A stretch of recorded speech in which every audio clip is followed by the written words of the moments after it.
Existem lugares no planeta onde a natureza jamais imaginou que o ser humano chegaria. Desertos mortais, oceanos profundos, geleiras eternas.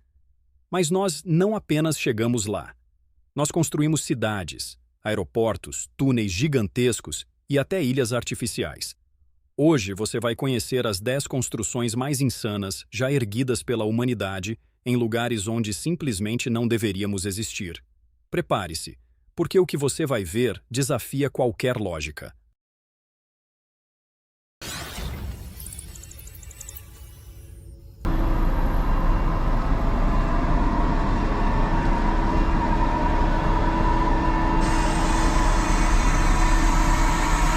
Começamos nossa jornada debaixo d'água. Imagine perfurar 50 quilômetros de rocha e argila sob o oceano, conectando dois países separados por um dos mares mais movimentados do mundo.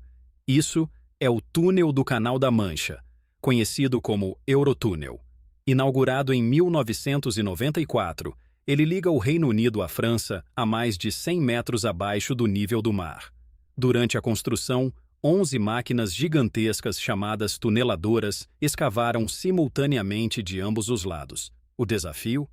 Encontrar-se no meio do caminho com precisão milimétrica. Qualquer erro e o projeto inteiro ruiria. As equipes enfrentaram infiltrações constantes, pressão geológica brutal e o risco de desmoronamentos catastróficos. Hoje, trens atravessam esse corredor submarino a 320 km por hora, transportando milhões de passageiros por ano. Mas o túnel nunca para de exigir manutenção. A água pressiona as paredes constantemente, e sistemas de bombeamento trabalham 24 horas por dia para evitar inundações. É uma batalha perpétua contra o oceano, e até agora estamos vencendo.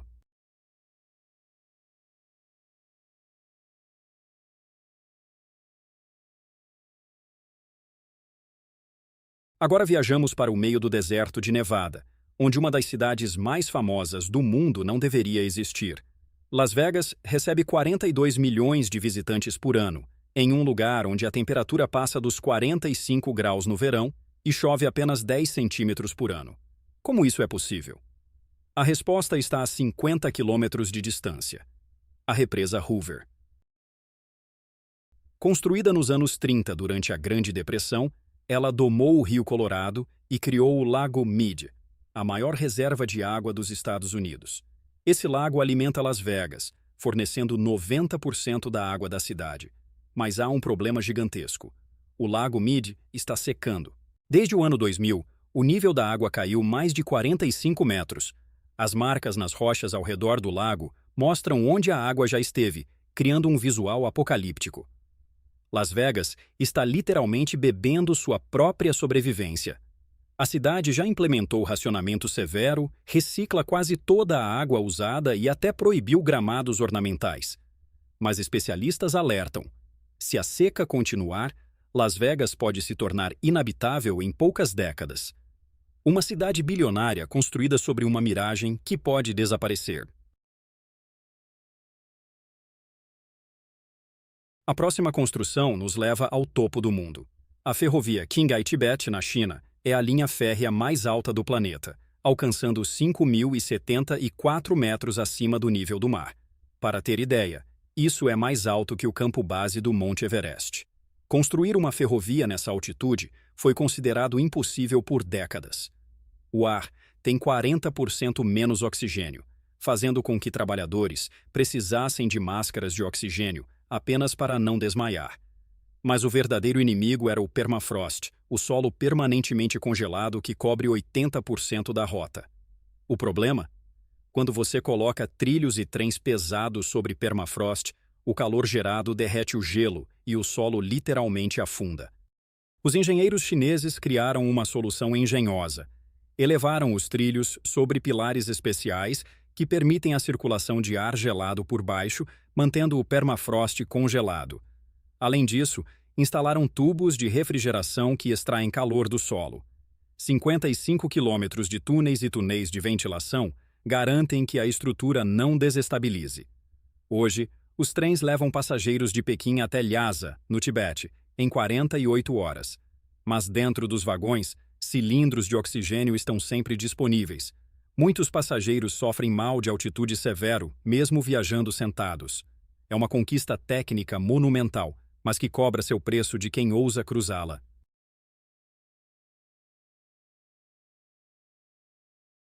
Voltamos ao mar, mas desta vez para uma história de ambição e consequências não planejadas. O Aeroporto Internacional de Kansai, no Japão, foi inaugurado em 1994 como uma solução para a falta de espaço em Osaka. A ideia? Construir uma ilha artificial de 4 km² na Baía de Osaka e erguer um dos aeroportos mais modernos do mundo sobre ela. O projeto exigiu 21 milhões de metros cúbicos de aterro, extraídos de montanhas inteiras que foram literalmente desmontadas. 3 anos de trabalho contínuo criaram uma ilha onde antes havia 30 metros de profundidade oceânica. O aeroporto foi um sucesso imediato, premiado por seu design futurista e eficiência. Mas logo surgiu um problema catastrófico. A ilha estava afundando. Nos primeiros anos, ela afundou quase 1 metro por ano, muito mais rápido do que as previsões. O solo argiloso do fundo do mar se comprimia sob o peso colossal do aterro e das estruturas. Engenheiros japoneses precisaram injetar constantemente argamassa sob as fundações e ajustar mais de 9.000 colunas de suporte individualmente. Hoje, o afundamento desacelerou para cerca de 6 centímetros por ano, mas nunca parou completamente. O aeroporto permanece funcional graças a um monitoramento obsessivo e intervenções constantes. É uma corrida contra o tempo e a física, onde cada ano que passa exige mais investimento para manter a ilha acima da água.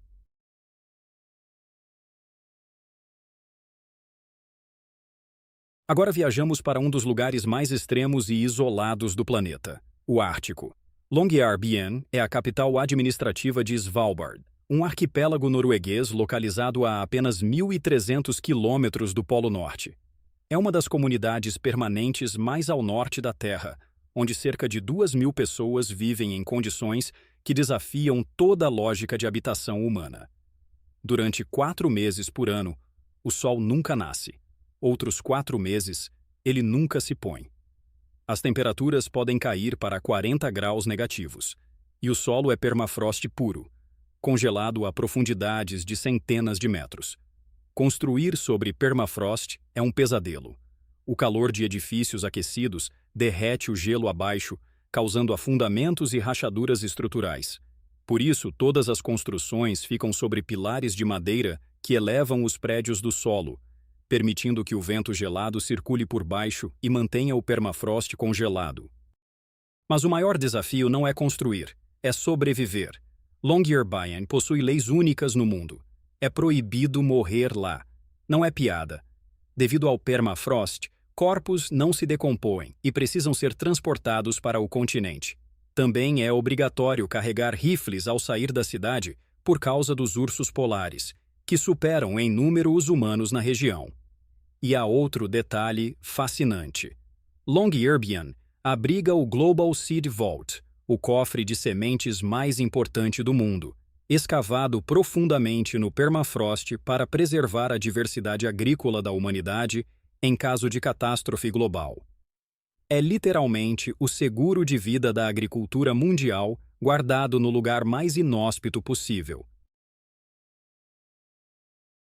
Se Longyearbyen é extrema, a Antártida é outro nível. É o continente mais frio, seco e ventoso da Terra.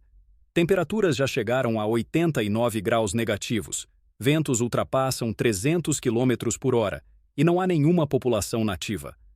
Mesmo assim, cerca de 1.500 cientistas vivem lá durante o verão antártico e mais de 1.000 permanecem durante o inverno brutal. As estações de pesquisa são verdadeiras fortalezas contra a natureza. A estação Amundsen Scott, situada exatamente no Polo Sul, foi construída sobre pilares hidráulicos ajustáveis, porque o gelo abaixo dela se move cerca de 10 metros por ano.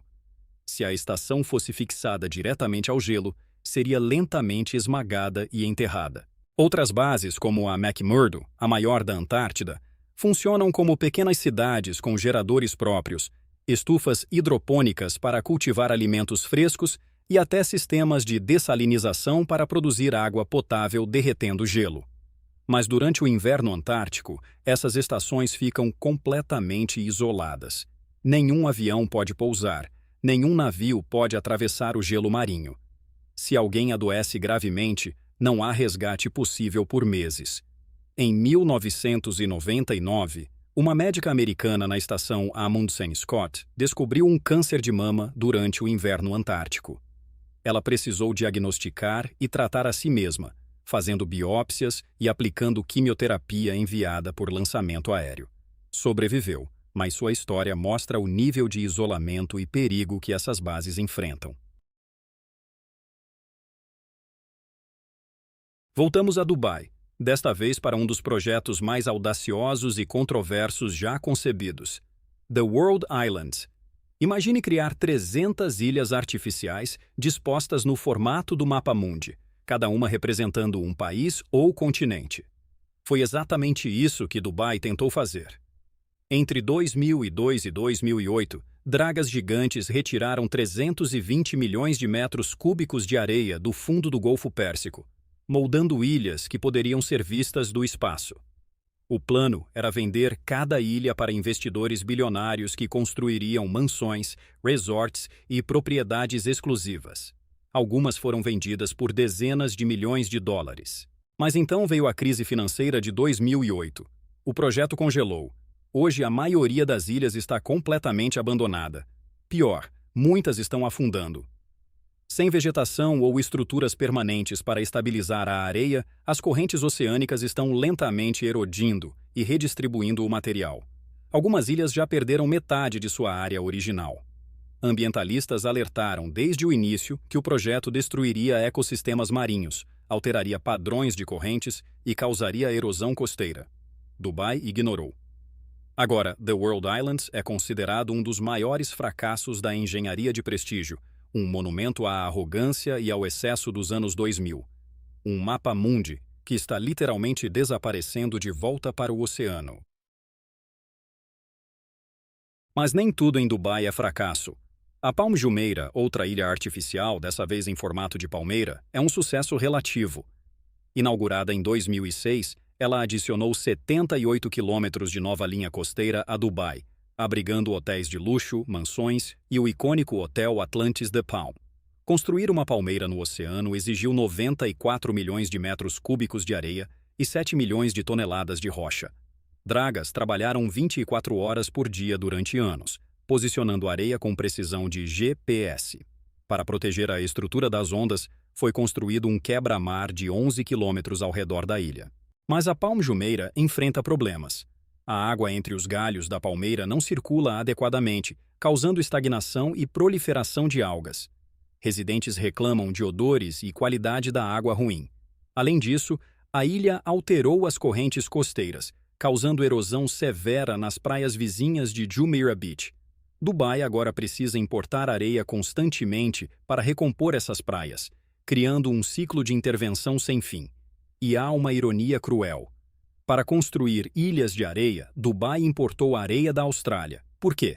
A areia do deserto é fina demais e não serve para construção ou aterros. Então, Dubai, literalmente cercada por areia, precisou comprar areia de outro continente. É genialidade ou loucura? Talvez os dois. Agora viajamos para o Egito, onde uma capital inteira está sendo construída do zero no meio do deserto. A nova capital administrativa, localizada a 50 quilômetros do Cairo, é um projeto de 60 bilhões de dólares para criar uma metrópole futurista que abrigará 6,5 milhões de pessoas. O motivo? O Cairo está sufocado. 20 milhões de pessoas vivem em uma cidade construída para uma fração disso. Trânsito caótico, poluição extrema, infraestrutura decadente. A solução do governo egípcio foi radical: abandonar a capital histórica e recomeçar do zero. A nova cidade terá o maior prédio da África, 21 distritos residenciais, mais de 1.000 mesquitas e igrejas, e um parque 8 vezes maior que o Central Park. O parlamento e ministérios já estão sendo transferidos. Mas o projeto enfrenta críticas brutais. O custo está drenando a economia egípcia, que já enfrenta inflação de 30% e dívida externa gigantesca. E há dúvidas sobre viabilidade. Quem vai morar lá? Os apartamentos são caros demais para egípcios comuns. A cidade está sendo construída para uma elite que talvez nem exista em número suficiente. Além disso, a dependência de água e energia no deserto exigirá infraestrutura colossalmente cara para manter. Críticos chamam o projeto de Cidade Fantasma em Construção, um monumento à vaidade política que pode se tornar o maior elefante branco da história moderna.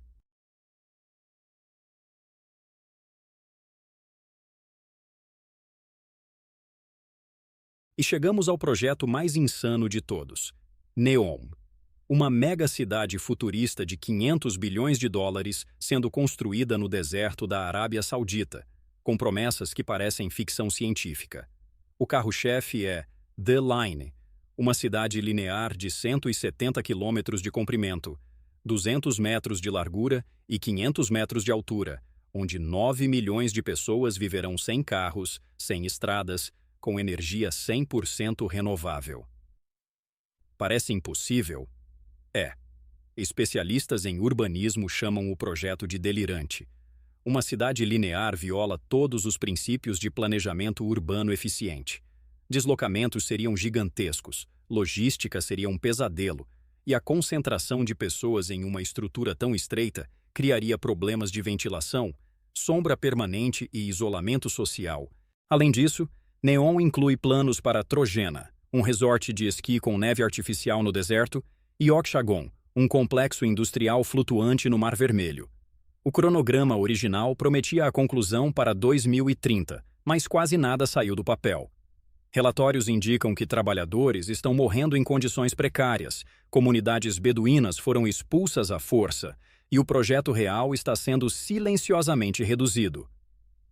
Neom é o símbolo máximo da ambição humana de conquistar a natureza a qualquer custo. Mas também é um lembrete: só porque podemos construir algo, não significa que devemos. Muitas vezes a natureza tem razões para nos manter longe de certos lugares. E quando ignoramos isso, pagamos o preço financeiro, ambiental e humano. Da Antártida ao deserto árabe, dos oceanos ao topo do mundo, a humanidade provou que quase nada é impossível quando há vontade, dinheiro e obsessão suficientes. Mas cada uma dessas construções nos lembra: a natureza não foi feita para nós em todos os lugares, e quando forçamos nossa presença onde não deveríamos estar, a conta sempre chega. Às vezes em forma de afundamento, erosão ou seca. Outras vezes em forma de abandono e ruína. Mas sempre chega.